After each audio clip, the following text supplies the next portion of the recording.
Hello guys, welcome back to my YouTube channel Mumtaz Progress. Hari ini gue bakal bahas tentang idola dan fanatisme. Jadi akhir-akhir ini gue lagi fokus ngonten di TikTok dan Instagram ya. Jadi fokus ke video pendek. Gue lumayan strict beberapa hari gitu, kayak 2 minggu lebih. Cuma akhirnya gue berhenti 2 hari karena beberapa hal ya. Karena gue malas aja sih sebenarnya. Kalau nggak mau alasan. Jadi sekarang gue pengen bahas tentang idola dan fanatisme. Yang sering gue pikirin adalah fanatisme atau idola terhadap influencer itu kayak impactnya jelek banget menurut gue. Kayak mereka tuh bahkan nggak tahu dan nggak peduli sama kita gitu. Dan ini tuh beda maksud gue dengan kayak kalau misalnya lu kagum atau lu suka sama pribadi seseorang, lu follow dan lu support dia, like konten dia, itu masih batas wajar menurut gue. Tapi kayak kalau misal kita udah kayak di tahap kita sampai sebenarnya kita sampai donasi buat dia atau kita sampai ngebelain dia di kolom komen kalau misalnya dihujat, kayak menurut gue semua kreator itu yang diambil dari kita itu atensi gitu. Waktu kita ambil buat nonton dia, ngasih engagement ke dia. Dari engagement dia bakal dapat brand gitu kan. Dan dari situ harusnya kita udah tahu bahwa itu hal paling berharga yang bisa kita kasih ke mereka. Gak bisa lebih dari itu gitu. Kalau misalnya kita kasih lebih dari itu tuh udah hitungannya fanatisme menurut gua, dan itu jelek banget gitu. Kayak lu ngabisin waktu di hal yang negatif buat lu sendiri. Ngerti nggak? Kalau misalnya kita kagum sama orang atau terhibur lah, terus kita support dia, kayak misalnya ya bentuk support kita like konten dia, kita nonton konten dia, kita follow dia gitu kan, itu tuh udah support terbaik yang kita kasih gitu loh. Dan itu flownya positif, kayak lu ngasih sesuatu ke orang dan orang ngasih timbal balik gitu kan. Tapi saat lu udah jadi negatif, lu misalnya ada orang komen negatif ke dia, ya udah lu biarin aja gitu, apa urusan lu di sana kan. Jadi menurut gue idola dan fanatisme ini kayak kanker di masyarakat gitu loh. Kayak gimana ya, mungkin ini tuh emang gak sesuai sama sistem dunia sekarang yang kapitalisme gitu.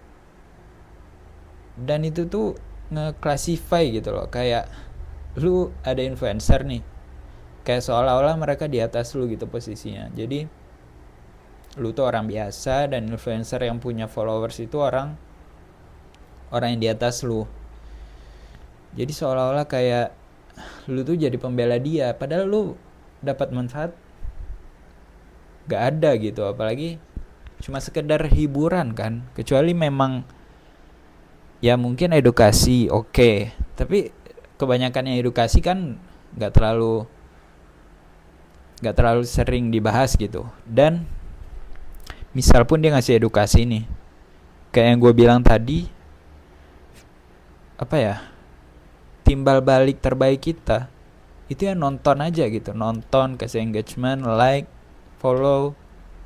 Saat lu udah jadi negatif dan lu udah, ya itu hitungannya udah fanatisme gitu loh. Kayak lu rela lu yang jadi korban negativitas orang-orang terhadap dia, sedangkan dia mungkin nggak baca komen itu, nggak peduli sama komen itu, dan yang lebih parahnya nggak peduli sama kita atau lu gitu kan yang ngebelain. Jadi gue nggak pernah gitu ngebela-belain.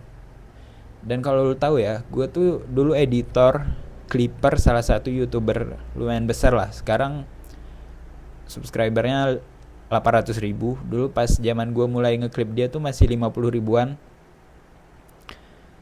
Dan akun TikTok gue itu gue bangun dari 0 sampai 170 ribu. Itu akunnya atas nama gue dan dia gitu. Jadi gue gabungin nama gue dan dia. Nah itu tuh gue nggak pernah ngebelain dia gitu loh. Kayak gue ya udah, gue suka nonton dia, gue bikin konten tentang dia, dan gue share aja gitu loh apa yang gue suka dari dia gitu kan. Dan ya itu flow-nya positif gitu loh. Mungkin emang ya gue ngelakuinnya, tentu gue juga dapat upgrade skill gitu. Mungkin kayak timbal baliknya dari dia ke gue secara memang gak ada, hiburan doang gitu kan. Tapi flow-nya positif, gue ngedit, gue belajar ngedit, gue dapat followers, gue dapat uang mungkin dari campaign ML atau gimana. Tapi saat ada negatif, hal yang negatif, kita nggak perlu respon gitu loh. Kayak dia aja nggak respon, terus kita ngapain ribet-ribet gitu kan. Dan itu menurut gue yang juga jadi hal kenapa para pejabat sekarang tuh dibela banget.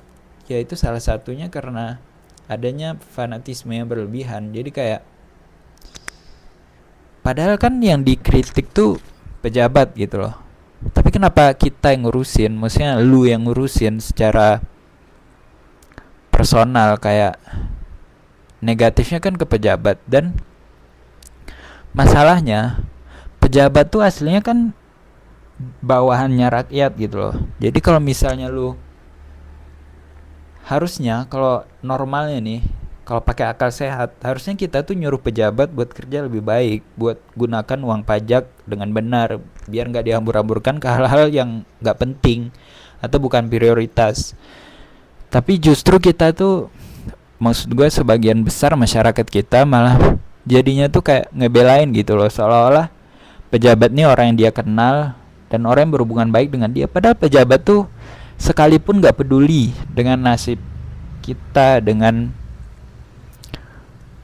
apapun yang sedang kita lakuin, dan dia nggak pernah kayak benar-benar peduli gitu loh. Harusnya kan kita mengontrol mereka biar mereka menggunakan pajak dengan baik, mengelola masyarakat dengan baik, menyalurkan pajak ke tempat yang benar gitu kan. Tapi justru kebanyakan dari masyarakat malah ngebelain gitu, kayak buat apa? Kan keuntungannya tuh saat lu ngekritik, terus kritik lu sampai dan dilaksanakan, kan akibatnya ke lu juga gitu loh. Flow-nya tuh jadi dari lu ke pejabat, pejabatnya nerima dan ngelaksanain, terus balik lagi ke kita atau lu gitu kan. Harusnya kan gitu. Mungkin gue penyampaiannya agak berantakan ya dari awal, tapi poinnya adalah fanatisme itu jelek gitu. Jadi kalau kagum oke, dan support atau belajar dari mereka gitu kan. Dan bentuk support dan paling baik, dan menurut gue satu-satunya yang baik itu tuh ya udah nonton, follow, like, udah itu. Atensi itu udah yang paling mahal yang bisa lo kasih saat lu udah jadiin hal-hal negatif sebagai upaya lu nge-support mereka. Itu tuh udah jadi negatif buat diri lu sendiri. Itu pemikiran gue aja. Thank you guys for watching.